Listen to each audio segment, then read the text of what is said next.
Salut à tous les amis, très heureux de vous retrouver dans cette nouvelle vidéo pour le retour de la Ligue 1 et ça commence dès ce vendredi soir avec un alléchant Angers-Marseille. Si vous aimez ces vidéos où je partage directement tous mes avis sur les 10 matchs de Ligue 1, n'hésitez pas à mettre un maximum de pouces bleus et pour ceux qui rejoignent cette chaîne, bienvenue et n'hésitez pas à vous abonner en activant la petite cloche, comme ça vous ne louperez rien.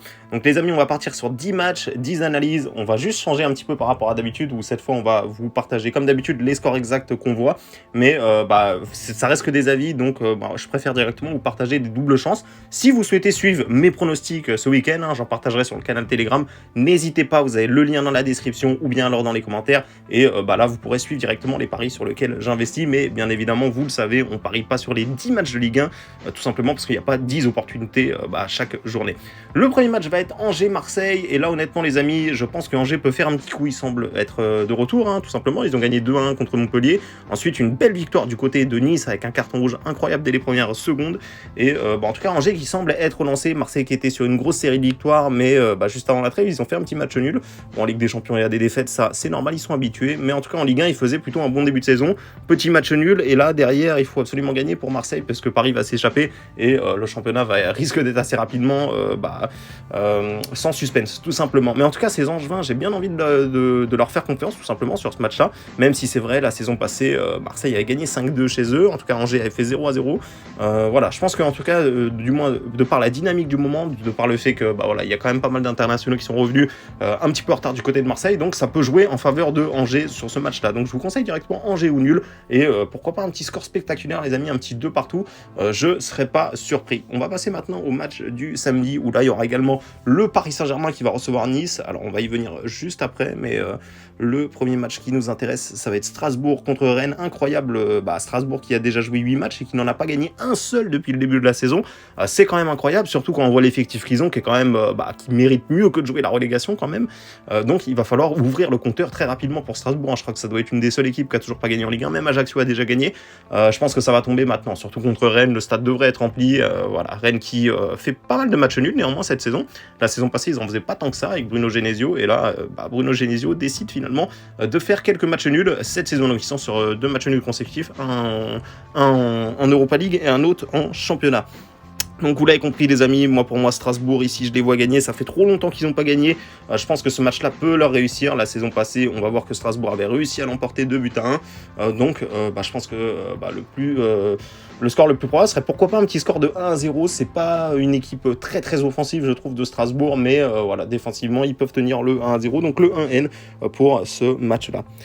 PSG Nice maintenant, on sait que le Paris Saint-Germain va avoir un gros déplacement juste après du côté de Benfica, et là ça va être compliqué les amis, on verra peut-être la première défaite du PSG, on verra. En tout cas pour le moment il y a déjà le match contre Nice, je pense que ça devrait pas poser de problème, même si les Niçois, attention, on sait pas trop avec Lucien Favre ce qui se passe, peut-être va-t-il être remplacé prochainement.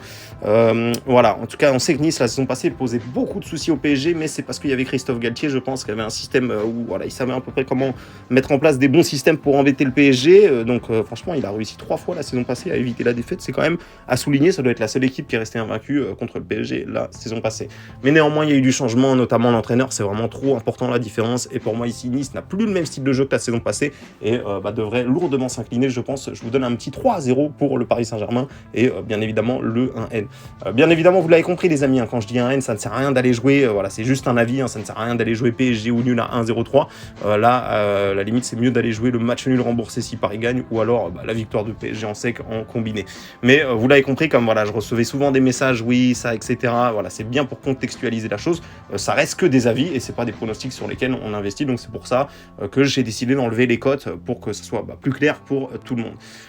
Donc ensuite on va passer au match du dimanche où on aura un beau multiplex qui nous attend, mais juste avant il y aura un petit match à 13h, ça sera Lorient contre Lille. C'est la première fois que je vois Lorient avec une cote comme ça contre Lille. Ceci s'explique par le fait que Lorient fait un très bon début de saison, honnêtement, franchement c'est presque un début de saison d'une équipe qui va jouer la Coupe d'Europe, ils sont tout simplement 3e les amis. Je pense qu'il va y avoir un petit coup d'arrêt à un moment donné. Lille ici ça me semble quand même assez costaud, alors attention ils auront des internationaux qui vont revenir un petit peu tard, mais ici je pense que pour moi la cote de Lille est un petit peu haute quand même, je trouve, même si Lorient c'est vrai, ils sont bons, mais ça va pas durer toute la saison. Je suis pas sûr que Lorient va finir 3e à la fin de la saison. Ici, Lille a un meilleur effectif, largement, donc pour moi, ici, je vois une victoire de Lille. Je vais vous donner le 2-1 pour Lille, et bien évidemment, le N2, comme vous voulez, hein, soit vous pouvez jouer le N2 ici, qui peut être intéressant, soit une victoire de Lille remboursée si nul, ou du Lille en sec, hein, c'est pour ceux qui aiment bien les grosses cotes, ça peut également se tenter, on l'enverra peut-être, donc n'hésitez pas encore une fois à rejoindre le canal Telegram, vous avez le lien dans la description ou dans les commentaires.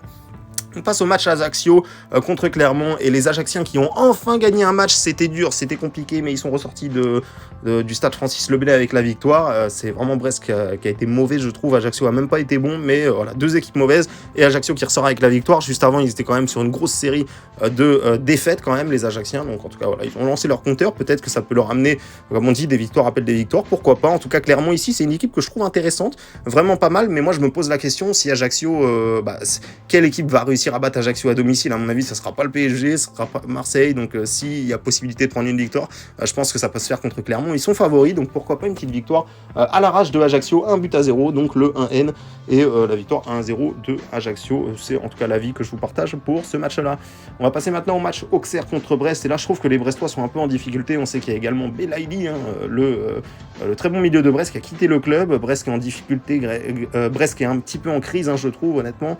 Il n'y a qu'une victoire depuis le début de la saison, tout simplement, hein. C'était ici à Angers, 3-1, tout le reste du temps, eh bien, c'est soit des défaites, soit des matchs nuls. Néanmoins, attention, moi je sais que contre le PSG, Brest avait su faire un bon match, ils étaient pas loin de revenir d'ailleurs, hein. Il y avait eu un penalty manqué à 20 minutes de la fin, donc attention, cette équipe de Brest, certes ils sont en crise, certes ils sont pas bien, ils jouent pas bien, mais des fois ils sont capables de sortir des matchs incroyables de nulle part. Contre Auxerre, ça peut partir dans tous les sens ce match-là, mais au vu de la cote, on est sur un 50-50 alors qu'Auxerre est à domicile. Moi, je partirais plus sur Auxerre de par la cote qui nous est proposée par le bookmaker. Donc, je vais vous conseiller un petit 2-0 pour Auxerre et le 1N en pronostic. Donc, on va passer maintenant au match Toulouse contre Montpellier. Là aussi, ça va être un match intéressant à voir. Une belle équipe de Toulouse, hein, qui, mine de rien, eh bien, fait son petit chemin en Ligue 1. Pour l'instant, ils sont plutôt bien, hein, ils sont 12e. Je rappelle que l'objectif de Toulouse, c'est de ne pas être relégué, de ne pas finir dans les 4 derniers. Et l'objectif de Montpellier, c'est de finir dans la première partie du classement. Donc, pour l'instant, ces deux équipes sont en avance sur leurs objectifs, hein. Montpellier qui est 9e, donc voilà, ils sont dans les 10 premiers, et Toulouse qui n'est pas dans les 4 derniers. Donc voilà, ici pour moi, pourquoi pas un petit match nul ici. C'est deux équipes qui se valent plus ou moins. Alors Toulouse est quand même à domicile, donc je vais quand même vous conseiller de favoriser le 1N, parce que voilà, Toulouse à domicile, il y a quand même du public. Montpellier à l'extérieur, c'est pas non plus une équipe qui déroule, donc pourquoi pas un petit match nul, un but partout ici. On passe au match 3 contre Reims. Là, on a vraiment des matchs pas mal équilibrés. Une belle équipe de Reims qui reste malgré tout sur 2 défaites d'affilée. Mais je trouve que c'est intéressant quand même ce qu'ils proposent. Et c'est une équipe qui est difficile à bouger, qui fait souvent des résultats contre les gros. Alors 3, c'est pas un gros, mais justement, c'est peut-être le moment pour Reims d'aller taper une équipe plus ou moins de leur niveau. Cette saison à l'extérieur, ils sont pas si mauvais que ça. Ils ont perdu que 2 fois. À Toulouse et à Marseille, donc plutôt logique. Et le reste du temps, quand ils se sont déplacés à Angers, ils ont gagné. Quand ils se sont déplacés à Strasbourg, ils ont pris un nul. Ils se sont déplacés à Auxerre, ils ont gagné. Donc pourquoi Reims ne serait pas capable d'aller gagner à 3, même si 3 aussi, attention, hein, c'est vrai qu'ils sont plutôt pas mal ces temps-ci. Mais ça me semble tellement équilibré que je vais vous donner, allez, le 0-0 ici, je vous en ai pas donné depuis le début de cette journée de Ligue 1. Donc il y en aura peut-être un, et ça sera peut-être ici, parce que c'est deux équipes qui ferment plus ou moins le jeu. Je donne un petit avantage à Reims quand même, qui me semble un peu plus fort sur le papier, tout simplement. Donc voilà, le N2 et le 0-0, je tendrai plus sur un match nul quand même. Monaco contre Nantes. Alors les Nantais qui vont forcément lâcher pas mal de points en championnat cette saison, hein. Ils ont la Coupe d'Europe et leur effectif est pas forcément garni pour jouer 2 compétitions comme ça, mais ils ont un cœur et puis ils la jouent à fond, donc forcément ça va laisser des plumes en championnat, surtout que là on voit, ils vont avoir 2 déplacements les amis, attention, ils vont se déplacer à Monaco et juste après ils vont se déplacer du côté de Fribourg, et en plus après ils vont se déplacer du côté de Rennes. Donc là on a une équipe de Nantes qui va quand même enchaîner 3 déplacements à l'extérieur d'affilée. Normalement Antoine Comboiré devrait faire du turnover sur quelques matchs. La Coupe d'Europe ils la joueront à fond, donc ici franchement Monaco a besoin de prendre des points en plus ici, hein, ils sont 5e, ils sont à 4 points de Lens qui est 4e. Voilà, je vous donne une victoire de Monaco, même si la cote n'est pas forcément value. Je vous conseille pas forcément de le jouer, mais en tout cas c'est mon avis, je vois une victoire 2-0 de Monaco et bien évidemment le 1N. Il nous reste le dernier match maintenant, ça va être chaud le dimanche soir du côté de Bollaert avec une grosse ambiance, les Lensois qui vont recevoir l'Olympique Lyonnais. Olympique Lyonnais qui est quand même sur 3 défaites consécutives, hein, c'est vraiment pas bon pour eux. Lens en plus c'est vraiment tout sauf un cadeau, hein, cette saison ils déroulent vraiment plus que bien, ils ont toujours pas perdu depuis le début de la saison et je vais être honnête avec vous, je pense pas qu'ils perdront là, surtout à domicile comme ça, hein, il y aura vraiment du public, il y aura vraiment une grosse pression et les Lyonnais à l'extérieur c'est quand même catastrophique cette saison. Autant à domicile ils arrivent à prendre quelques bons résultats, mais à l'extérieur c'est vraiment une catastrophe pour Lyon qui semble avoir de grosses difficultés. Voilà, certes, il y a eu du recrutement cet été, mais il y a aussi eu des départs du côté de Lyon, hein, comme notamment Lucas Paqueta, qui était un des meilleurs joueurs la saison passée. Du côté de Lens, ils ont quand même réussi à garder des excellents joueurs, comme notamment Seko Fofana. Donc voilà, pour moi ici, je serais même pas surpris que Lens finisse devant Lyon cette saison. En tout cas, voilà, c'est un peu tôt pour le dire. En tout cas, Lens est devant Lyon pour l'instant. C'est Lyon qui a vraiment besoin de gagner, hein. On le voit vraiment ici. Lens qui est 4e, Lyon qui est tout simplement 6e, qui a déjà 5 points de retard sur Lens. Donc vraiment, c'est presque une défaite interdite pour Lyon. Mais honnêtement, de ce que je vois au niveau du terrain, au niveau footballistique, franchement, pour moi, c'est Lens qui est en mesure de l'emporter. Donc voilà, ici, méfiez-vous quand même. Si vous voulez parier sur ce match-là, je vous conseille quand même de sécuriser. Si vous voulez jouer Lens remboursé si nul, qui est quand même coté à 1,80, c'est plutôt intéressant. Ou bien alors carrément le match nul remboursé si Lens gagne. Mais voilà, c'est quand même tendu. Lens, pour moi, ils ont quand même la faveur. Ils sont quand même en mesure de l'emporter. Mais Lyon, à un moment donné, là, s'ils perdent encore, ça va jouer vraiment le milieu de classement.